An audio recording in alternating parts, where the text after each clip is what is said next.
Bapak Ibu, Group Head, Divisi dan para manajer, serta rekan-rekan semua yang saya hormati dan banggakan.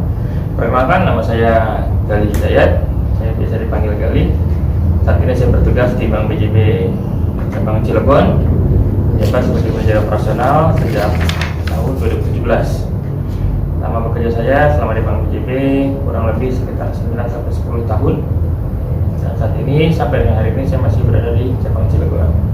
Hari ini saya akan mencoba mempresentasikan mengenai apa itu Human Capital Management serta apa itu Human Capital Business Partner sesuai dengan job posting yang telah saya coba ikuti, dan kemarin saya mendapat informasi dapat mengikuti presentasi selanjutnya untuk baik berikut sedikit akan saya coba sampaikan mengenai apa itu Human Capital dan apa itu Human Capital Business Partner. Pertama-tama mungkin sedikit gambaran mengenai Human Capital itu sendiri, di mana Human Capital itu adalah sebuah pengetahuan seharian dan kemampuan serta keterampilan skill yang menjadikan manusia itu sebagai modal atau aset dari sebuah organisasi perusahaan. Jadi prinsip dasarnya adalah Human Capital serta manusia itu adalah sebagai pendongkrak bisnis atau kinerja dari perusahaan. Nah, kemudian itu sebenarnya di awal ya, yang kalau kita lihat secara progres atau sejarahnya mungkin di awal-awalnya adalah paradigma posisi manusia atau human dalam sebuah organisasi berbeda dari yang dulu dan sekarang. Dulu mungkin manusia itu dipandang sebagai sebuah faktor pendorong produksi, arti kata belum sebagai aset utama sebuah perusahaan. Dia ada di situ karena dia untuk membantu pencapaian kinerja atau target perusahaan. Masuk ke sesi berikutnya adalah manusia sebagai penggerak utama produksi. Sudah mulai itu manusia dipandang sebagai perlu nih, dipandang sebagai pendorong kinerja perusahaan. Sampai dengan akhirnya saat ini mungkin di tahun 2000-an ke atas, 2014-an kurang lebih, manusia itu sudah dipandang sebagai aset strategis sebuah perusahaan. Sehingga perusahaan itu harus ada, itu sukses itu tentunya berkat adanya SDM atau human, atau dalam kata lain manusia atau aset. Nah, konsep manusia atau human capital sendiri sekarang sudah bergeser, yang tadinya mungkin sebagai faktor pendorong atau penggerak kinerja perusahaan, ini menjadi sebuah aset perusahaan. Nah, di sini ada sedikit yang ingin saya jelaskan mengenai kenapa manusia disebut sebagai aset perusahaan. Mungkin perusahaan atau organisasi biasanya punya beberapa sudut pandang aset penilaian. Yang biasa umum kita dengar adalah tangible, intangible asset. Biasanya perusahaan itu dinilai berdasarkan kinerja aset tangible, apakah dia memiliki kredit baik, apakah dia memiliki fisik bangunan atau beberapa macam seperti yang sudah biasa ada di laporan keuangan. Tapi ada juga salah satu jenis intangible asset. Salah satunya yang paling penting adalah manusia atau human, karena human itu ternyata itu bisa menjadi aset yang sangat penting bagi sebuah perusahaan. Bagaimana cara menyeimbangkannya itu? Melalui penggunaan balance scorecard, menilai manusianya atau human itu kinerjanya baik atau buruk. Kemudian dalam human capital sendiri ada 4 proses yang harus dilakukan dalam human capital. Yang pertama adalah mungkin acquisition process, di mana acquisition itu adalah bagaimana cara human capital manajemen menempatkan seorang pegawai tepat di di posisi yang sesuai. Seperti misalnya analis KPR, dia harus pandai dengan dalam analisa sebelumnya, ataupun misalnya analis keuangan, dia punya basic akuntansi dan lain-lain. Nah, seperti apa caranya kita bisa mengakuisisi dengan baik?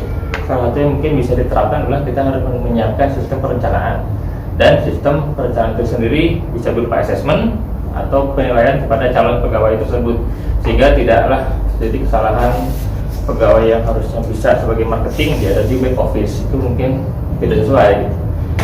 Berikutnya adalah development proses atau meningkatkan kompetensi pegawai yang sudah ada. Arti kata ya, setelah dari kita lalui proses akuisisi atau kita penerimaan pegawai yang sesuai, kita perlu meningkatkan pegawai yang memang menurut kita sendiri, menurut kami pantas, layak ditingkatkan kompetensinya. Bisa melalui diklat, soft skill, hard skill, bisa juga melalui hal lain yang intinya adalah meningkatkan kompetensi atau skill dari pegawai tersebut.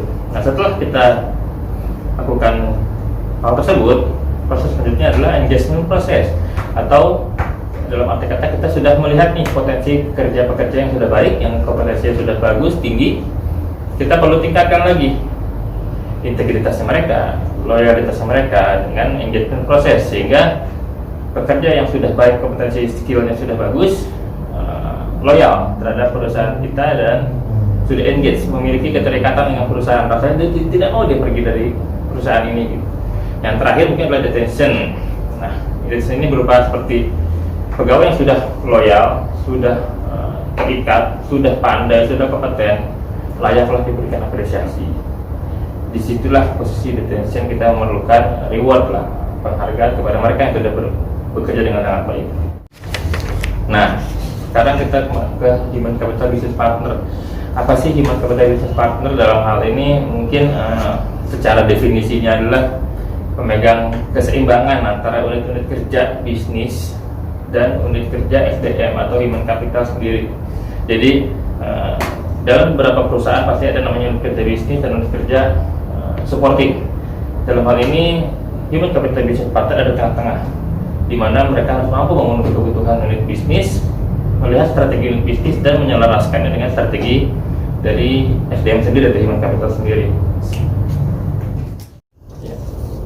Mengenai kompetensi apa sih harus dimiliki oleh seorang Human Capital Business Partner dalam menyelaraskan strategi serta visi misi perusahaan dengan visi misi daripada divisi Human Capital, sehingga tercipta satu usaha yang sama antara bisnis dengan SDM. Ada beberapa kompetensi yang diperlukan oleh seorang yang bekerja sebagai Human Capital Business Partner. Mungkin yang pertama adalah strategic positioner, di mana divisi Human Capital itu dituntut untuk lebih memahami bisnis. Jadi pada awalnya kita harus tahu dulu nih bisnis ini seperti apa gitu.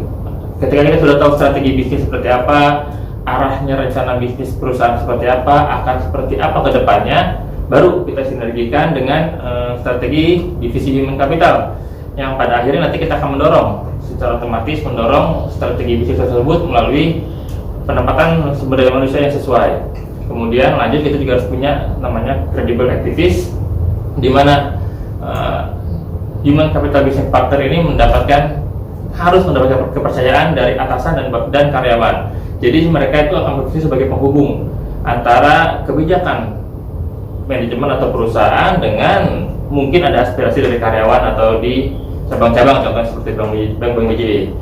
Kadang-kadang sulit menyampaikan aspirasi dari karyawan kepada manajemen. Kadang pula kebijakan dari perusahaan atau dari manajemen tidak sampai dengan baik kepada karyawan. Disitulah letaknya diperlukannya Human Capital Business Partner, menyambung antara karyawan dengan manajemen dalam hal penyampaian visi misi maupun dengan aspirasi. Dalam hal ini mungkin kita juga bisa diwakili oleh serikat karyawan. Jadi perlu juga Human Capital Business Partner itu berkoordinasi serta berintegrasi dengan serikat karyawan BJB. Kemudian satu lagi adalah juga kompetensi yang perlu dimiliki, salah satunya adalah mengenai paradoks navigator, di mana Human Capital itu juga harus peka terhadap kondisi perusahaan secara keuangan finansial. Kita harus lihat juga mungkin BTK-nya atau BOPO-nya seperti apa kondisi saat ini dan kondisi ke depannya, sehingga kita bisa memapping kebutuhan pegawai serta kebutuhan perusahaan itu sendiri ke depan akan seperti apa.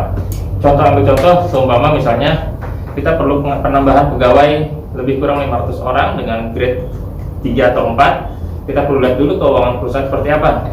Balik lagi nanti ke strategic position, di mana kita harus tahu kinerja perusahaan seperti apa. Kalau lagi agak sulit mungkin kita akan menahan dulu, kalau misalnya memang sedang baik kita bisa melakukan rekrutmen. Baik, mungkin itu sedikit dari saya mengenai penjelasan mengenai Human Capital Business Partner. Saya sendiri visi misi saya mengikuti job posting Human Capital Business Partner Manager di sini. Salah satunya adalah saya tergerak untuk melihat perubahan dalam human capital kita yang sekarang sudah sangat baik, sudah sangat bagus, tapi saya masih melihat beberapa mungkin sedikit aspek yang perlu kita perbaiki bersama. Salah satunya yang saya lihat adalah masih ada gap antara grading antara grade kecil dengan grade yang di atasnya. Mayoritas kita masih bekerja pada grade 1 dan grade 2 di cabang-cabang dari kantor pusat. Rasanya lebih baik bila ada keseragaman grade atau minimal mendekati tidak kosong di grade 4, 5, dan 6 mungkin ya. Itu satu Pak. Yang kedua, saya juga ingin memperbaiki, mungkin melihat mengenai faktor domisili. domisili karyawan kita saat ini mungkin masih ada yang di luar domisili KTP-nya. Arti kata bukan tidak baik, itu baik. Tapi bagi saya sendiri, pengalaman saya sebagai manajer operasional, saya melihat beberapa rekan memang ada yang ketika hari Jumat produktivitas mereka sedikit berkurang, Pak.